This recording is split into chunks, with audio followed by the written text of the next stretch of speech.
We might also ask, what do we have to learn from them? We keep saying, how can we help them? But if we really shift the conversation to identity construction, meaning, and so on and so forth, it's very interesting the things we can learn. And in fact, you know very well that some of the most powerful forms of communication are the ways they do street plays or street dances or dances as a way to communicate. Okay? I think actually the more we actually spend time in these villages, we ourselves in the Western world have things to learn as well.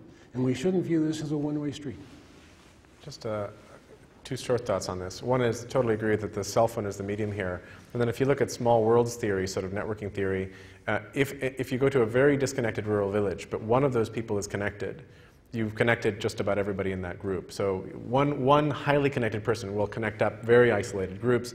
And it turns out that the phone lady, in places like Bangladesh with a Grameen phone, it turns out that of Bangladeshis, 80% of them now have access to a cell phone.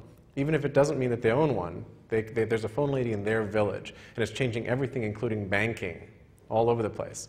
So that's one thing. And then the second thing is that behind simple access to this, first you get market data about, should we take our fish to market today or tomorrow, or wheat or whatever. But then after that you get educational information. You get things like Cameron Sinclair's project to build housing locally out of local material. All these interesting things that happen behind getting connected. And now that this stuff is really available easily, I see that we're going to get more education that's not through the Ministry of Education, because most ministries of education are really interested in one or two things, and those things aren't actually training everybody to be better like citizens and more productive.